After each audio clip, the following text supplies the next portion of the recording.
company? What's your company? Forgot about this. What's your company? How would you answer me? It's a shoe app. A shoe app? You'll see. Real life?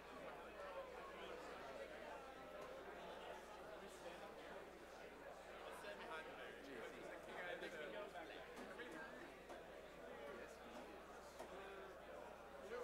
He's standing right here. Why don't we go back up? No. Who's the girl that? Who's the girl that got in the physical altercation? No, she was. Did she get in the physical altercation? Yes. Rosa Parks is the one that Yeah.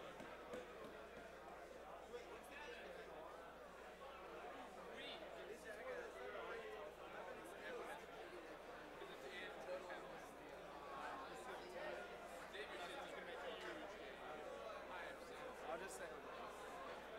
What year was that?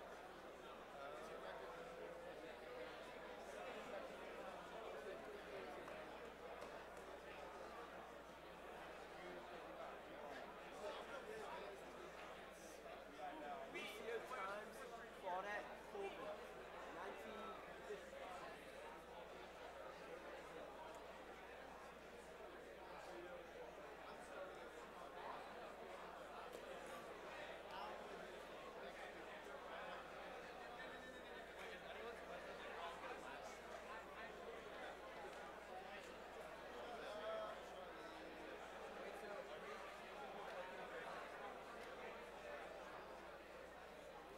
So we just choose. What, are they not raising hands? Oh, so we were supposed to wear blazers?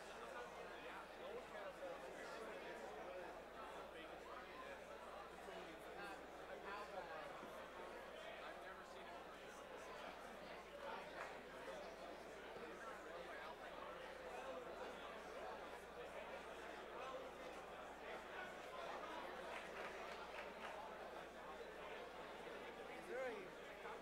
Is there a music right after?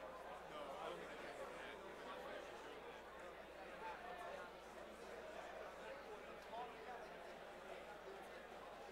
All right, take your seats. Is this on? All right. Hello. Take your seats. That's a little easier than yelling.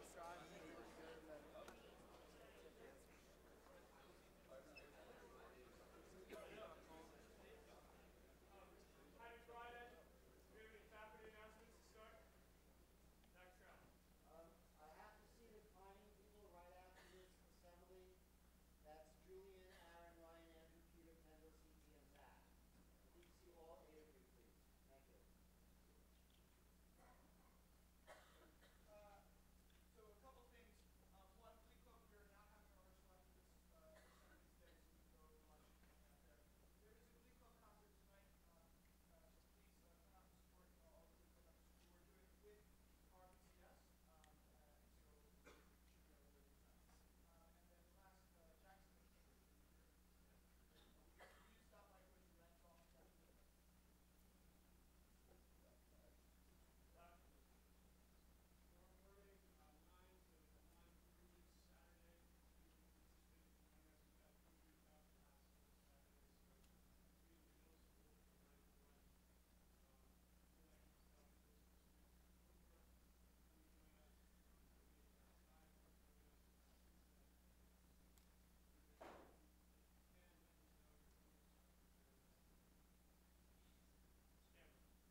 Morning, everybody. It was 62 years ago today, December 1st, 1955, that Rosa Parks was arrested on a city bus in Montgomery, Alabama. I assume most of you are familiar with that name and probably have some information about the bus boycott that followed, but I'm guessing also that the story of Mrs. Parks is much more nuanced and complex than most of you realize. So this is my U.S. History since 1945 class. I got a great group of kids. And they've studied the boycott in great detail through books and video and a discussion with the director of the Rosa Parks Museum. So they're going to start the presentation with a quiz as we try to separate myth from fact and provide some context about this monumental event. So you guys, why don't you come up and introduce yourselves, and you can, let's start this quiz here.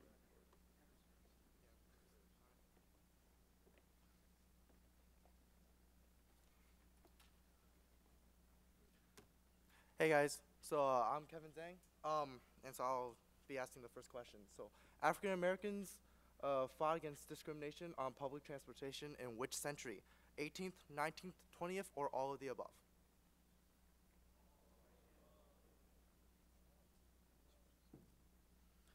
That is correct.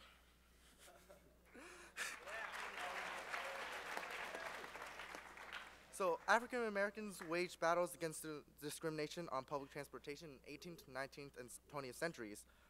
So I'll just give a couple examples. For example, 71 years before Rosa Parks defied the law on a bus in Montgomery, anti-lynching activist Ida B. Wells took stand against segregated transportation, and on May 4th, 1884, Wells was ordered to move to a segregated car on the train. There's her response.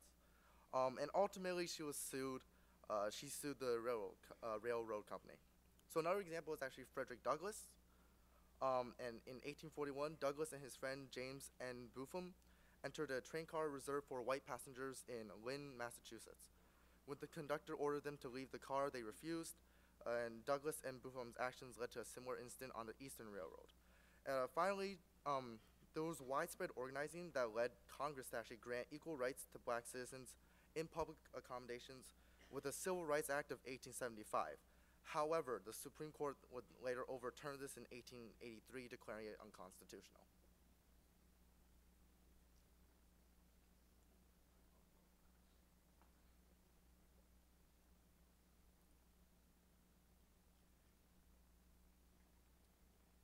I'm Sophie Demuth, and the question is, prior to the Montgomery bus boycott, buses were evenly divided in half, the front for the whites and the rear for the blacks. True or false?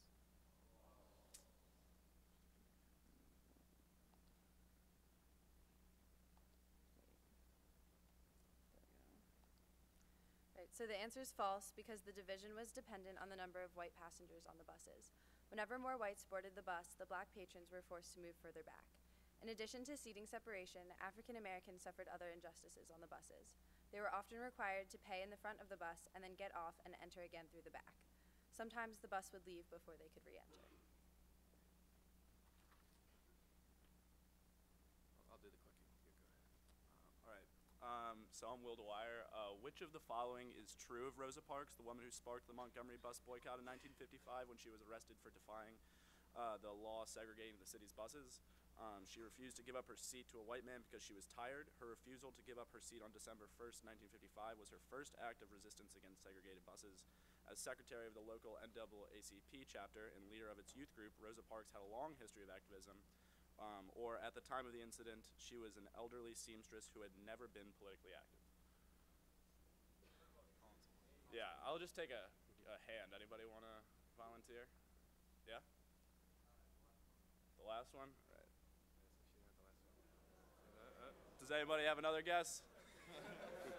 Hank? C is correct, yeah. So at the time, actually, Miss Parks was the secretary of the local NAACP chapter and the leader of its youth group.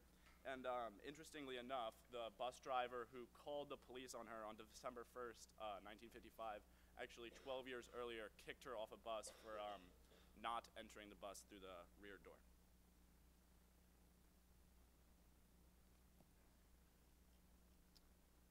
I'm Nettie White. So when Rosa Parks was arrested, the bus boycott was first set in motion when 1, 2, 3, or 4. Can I get a hand? Can I get a hand? All right. The Women's Political Council, with Joanne Robinson as president, distributed thousands of leaflets urging black residents of Montgomery to boycott public transportation. Martin Luther King Jr. gave a speech to Montgomery's largest black congregation, urging that the buses be boycotted until the bus company agreed to integrate them. Civil rights lawyers from the Justice Department came to Montgomery and convinced prominent black ministers to integrate the boycott, or leaders of Montgomery's black business community urged their employees not to ride the buses.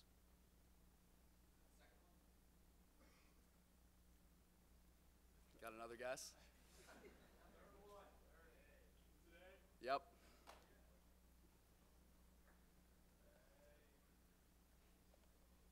All right. So I guess the common misconception here that we're proving wrong is that the bus boycott was kind of like almost. I mean, it was led by Dr. King and Rosa Parks, but it wouldn't have happened without all the like grassroots support that it had. So a quote that I want to read by Joanne Robinson here is that by 1955 we had members in every elementary, junior high, and senior high school, and in federal, state, and local jobs. Wherever there were more than 10 blacks employed, we had a member there. So basically what this is saying here is that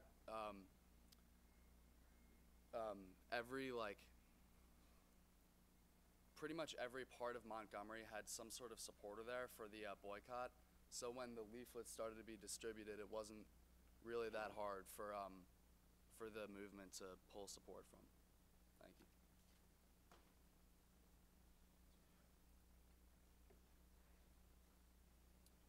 All right, I'm Charlie Finnerty. My question is, how long did it take black residents of Montgomery to begin mobilizing for the Montgomery bus boycott? I'll call on someone who wants to guess. Ted Conover? No, I'm sorry, it's 1 day.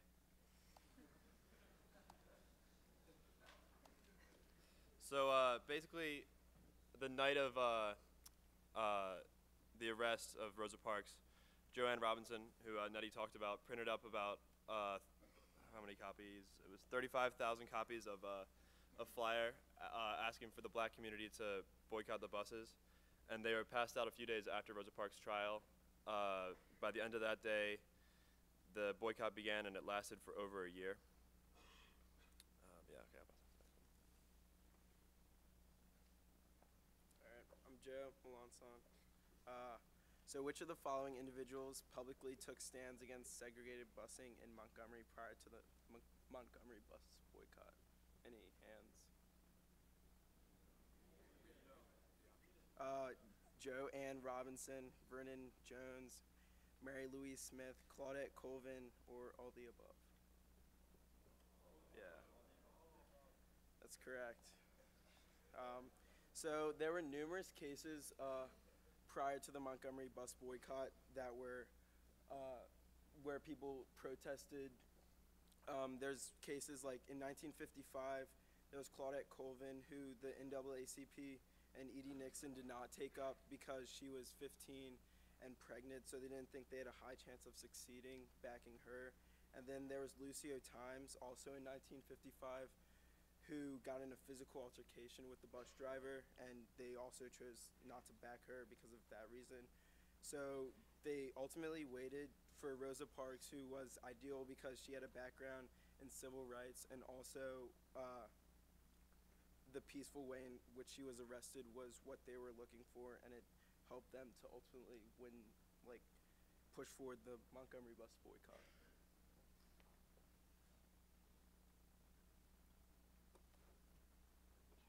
All right. Hi, I'm Douglas Godin. And I'm Will Malice. So our question is, which of the following methods were used to undermine the Montgomery bus boycott? Was it black cab drivers were harassed and prosecuted for offering reduced fares? Local leaders' homes were firebombed. Protesters were arrested and fined for involvement in the Montgomery bus boycott, or all of the above? Colton. What'd you say? Yeah, good job. So when the bus boycott was going on, people needed another way of transportation.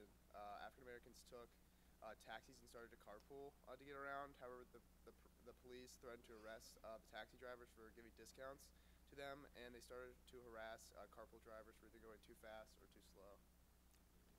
Also, laws were put in place so that black cab services had to charge at least 45 cents per ride, which was much more than the bus fare. There were also many attempts to firebomb local leaders' homes, including Martin Luther King's. And under a 1921 ordinance, MLK was arrested along with 156 other protesters for hindering a bus. He was ordered to pay an $1,000 fine or serve 386 days in jail, bringing national attention to the protests.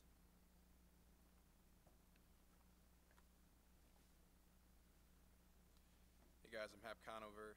True or false, boycott organizers went bar hopping to sustain the boycott? Anyone? Anyone? Hand. Yep. Correct. Yeah, so whites actually tried many different ways to end the boycott. One way was that the city commission met with some African Americans who weren't part of the Montgomery Improvement Association, who was sponsoring the boycott, and they proposed a compromise, which basically would have kept things exactly the way they were. And so this was accepted, and the papers were ready to print it, which would have obviously ruined the movement, because if it was all over the paper that the boycott had ended, then people would return to the buses.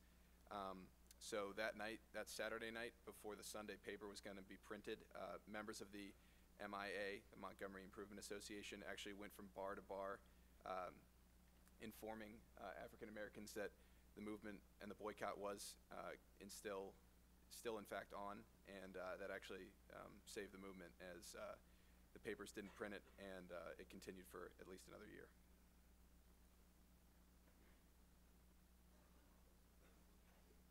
Hi, I'm Wyatt Naylor, and question number 9 is, the Montgomery bus boycott received financial and political support from black churches throughout the South, black and white activists from the North, people from other countries such as South Africa, India, and England, or all of the above.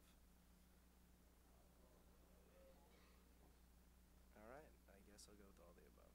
And that is correct. The Montgomery bus boycott was supported both nationally and internationally. Churches nationwide raised funds and even sent shoes to Montgomery to aid and support residents in their protest. One of the major groups that was organized to provide support was called In Friendship. On January 5th, 1956, 1 month after the start of the bus boycott, New York-based In Friendship was formed to direct economic aid to the South's growing civil rights struggle. Founded by Ella Baker, Stanley Levison, Bayard Rustin, and representatives from more than 25 religious, political, and labor groups, In Friendship sought to resist grassroots activists who were suffering economic reprisals because of their fight against segregation.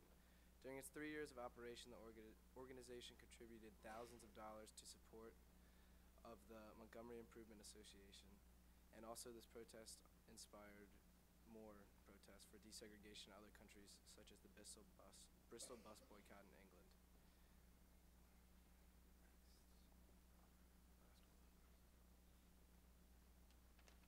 Hi, my name is Grace O'Connor, and I have our last question. The Montgomery bus boycott lasted over 1 year. One reason is that the committees supporting the boycott were very well organized. Another reason the boycott lasted so long is, A, the bus company did not take a major financial hit from the loss of black riders, so they were in no rush to change policy. B, even after the bus company was ready to desegregate in April 1956, the local police and judges forced the bus company to continue to resist the boycotters' demands. Or C, even though the bus company was losing money, it did not want to take leadership in creating social equity. Guesses? B, C. Anyone wanna? Yes. B, yes, that's correct. All right. So after after losing many of their passengers, the Montgomery buses did face a huge financial loss. And not only did the buses suffer, but the downtown businesses were cost thousands of dollars because the boycotters were less likely to shop in stores. And so while many were opposed to integration, store owners and bus companies realized that the boycott was bad for business and therefore they wanted it to end. Montgomery's bus company had planned to desegregate in April of 1956 in an attempt to minimize further debt. However, they were forced by local police and judges to continue segregating, which demonstrates the enormous significance of the boycott both financially and symbolically.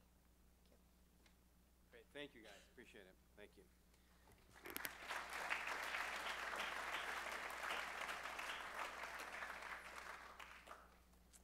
So obviously this part of the speech is about separating myth, that Rosa Parks was a tired woman who was just fed up one day and unwittingly set off a movement, from reality, which is more complex, although there are some kernels of truth in that story. I've been to the spot where Mrs. Parks was arrested. It's marked by this simple green sign on an ordinary-looking street in Montgomery. And this spot on Cleveland Avenue looks unremarkable, just an average road in an average city in the Deep South. But that did change on December 1st, 1955, when Rosa Parks, a prim, bespectacled, 42-year-old African-American seamstress, made history by refusing to give up her seat on the Cleveland Avenue bus to a white man. And her courageous act, as you know, touched off that 381-day bus boycott of the city's bus system.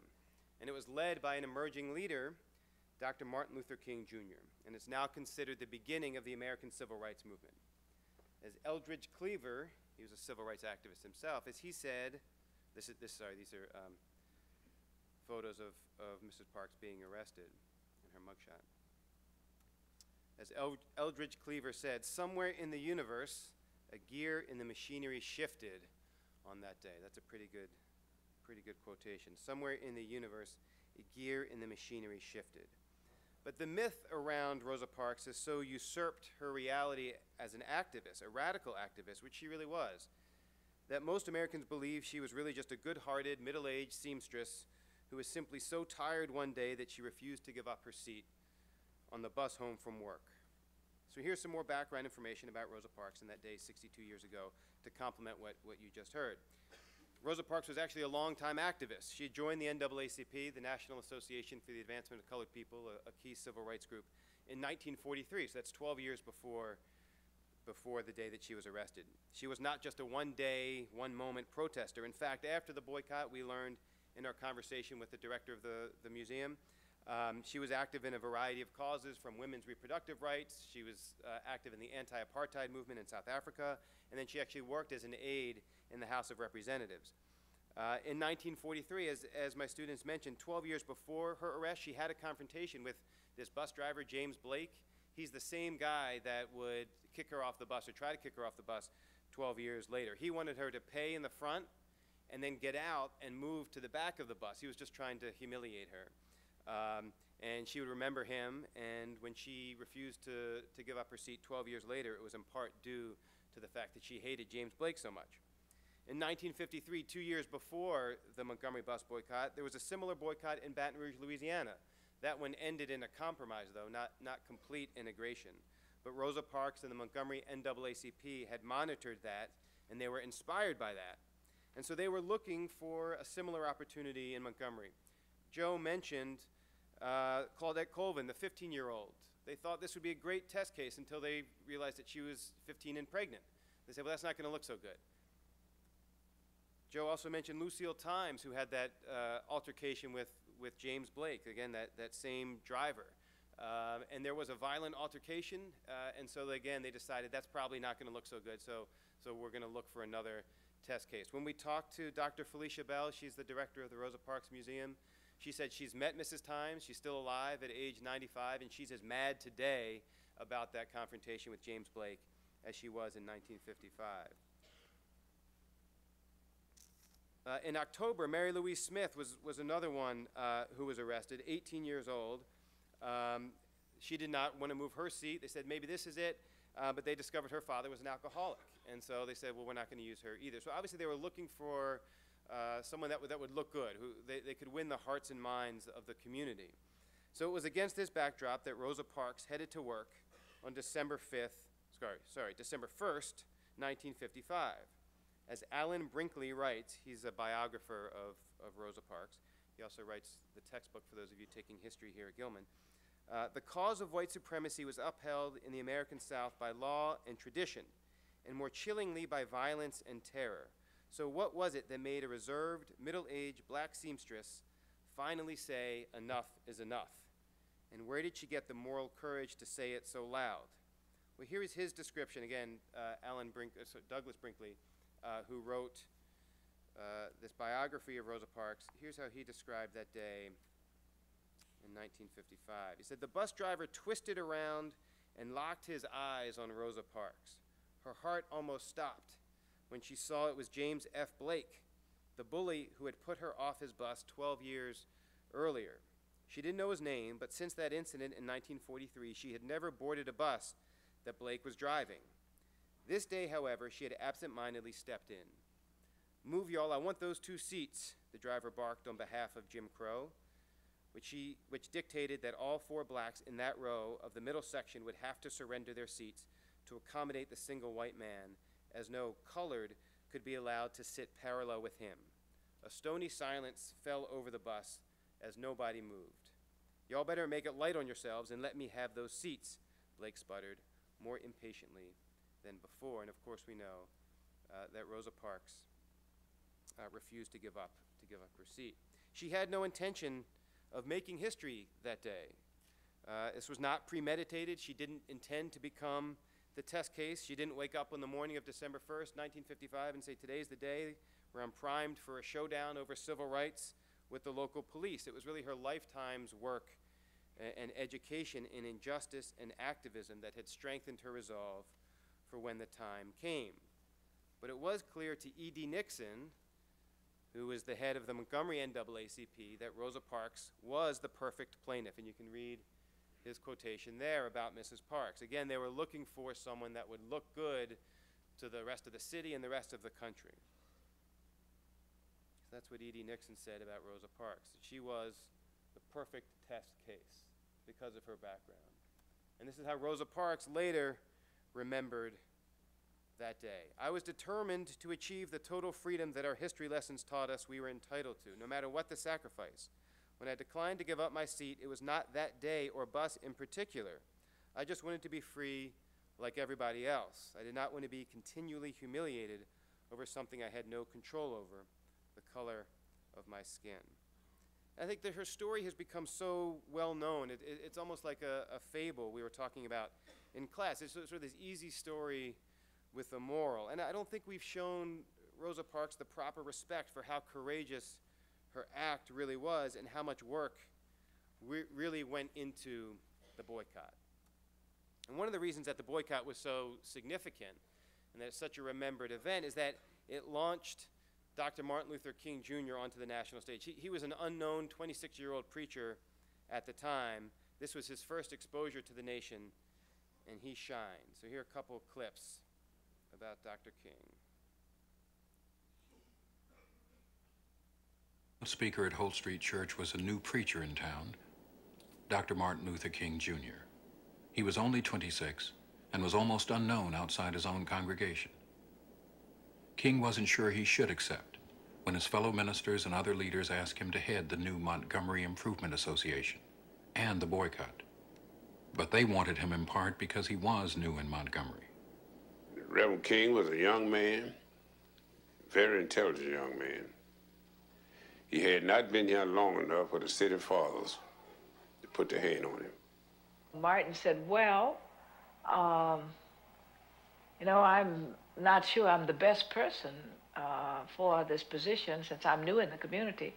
And but if no one else is going to serve, you know, someone has to do it, and I'd be glad to try to do it." And of course, I guess everybody then assured him they wanted him. So he came home very excited about the fact that he had to give the keynote speech that night at mass meeting. He only had 20 minutes to prepare his speech. "We, the disinherited of this land, we who have been oppressed so long, are tired of going through the long night of captivity Now we are reaching out for the daybreak of freedom and justice and equality.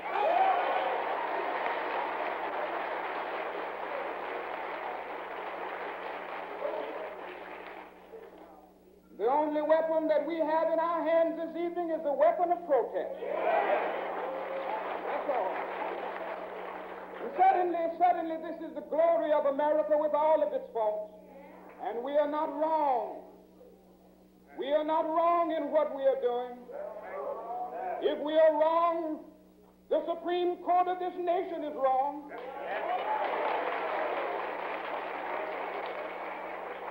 If we are wrong, the Constitution of the United States is wrong. If we are wrong, God Almighty is wrong. That's Dr. King again at age 26, which is pretty amazing. Here's one more. Sorry, one more on Dr. King here. It's very hard for an ordinary person to describe Reverend King's speaking ability because he was such an outstanding man. He could make you feel what he was saying as well as hearing what he was saying. He was sincere and dedicated, and he could lift you out your seat. You couldn't just be quiet. Look like it was such a stirring thing that it would affect you. It just go right through you. So I can't say much more than that, but because it is such a stimulating thing. And he was carried away, look like, with his own speech. Dr. King spoke with a new voice. Not only was it a new movement, but it was a new voice that you must love. You must not hate the people who hate or who act like they hate you. You must, and the best thing to make out of your enemy is a friend. So this had a very profound effect upon not only blacks, but whites at this time.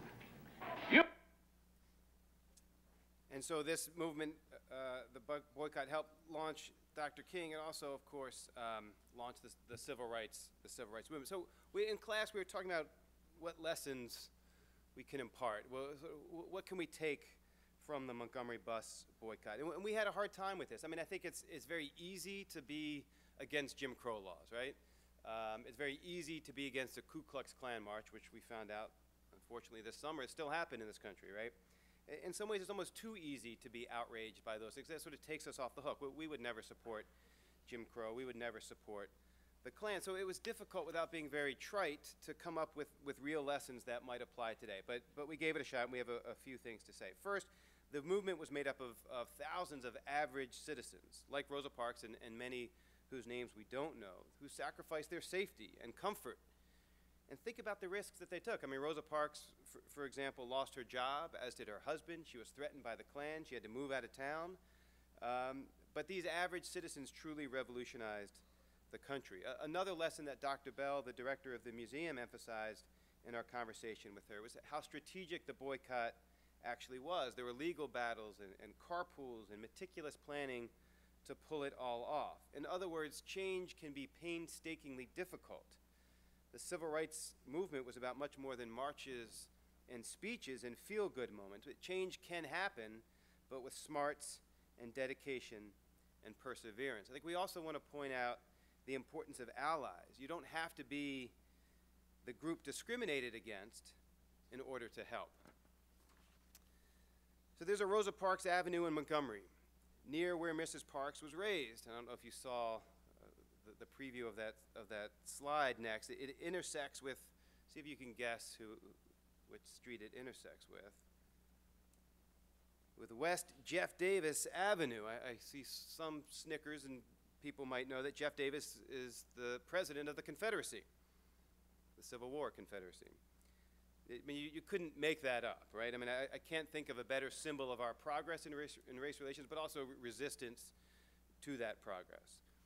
When Mr. Ledyard asked me over the summer whether I'd be interested in having my U.S. since 45 class do an assembly presentation in remembrance of Rosa Parks, I don't think he had any idea of my personal connection to Montgomery. As some of you know, my father was born and raised in Montgomery, Alabama. He was 13 in 1955 when Rosa Parks was arrested. And after having seen the movie Selma a couple of years ago, I don't know if you guys have seen that movie, it came out a couple of years ago, a friend emailed him about what it was like to live through those times in Alabama. And my father responded that he had clear memories of the arrest, of the boycott, and other key moments in the civil rights movement that occurred in his hometown over the subsequent decade. But he was embarrassed. He was embarrassed that while he and his family were on the right side of the issues in their minds, they didn't really risk their comfortable lifestyles to really help. And there would have been risks, maybe especially for a Jewish family trying to assimilate in the Deep South in the 50s. Jobs and friendships and status in the community could all be lost, which should make us appreciate all the more the courage of those that did act, but should never excuse those that were bystanders to injustice. And my father wrote in this email that he was haunted by the words of Dr. King, which is that not only will we have to repent for the sins of bad people, but we will also have to repent for the appalling silence of good people. Thank you.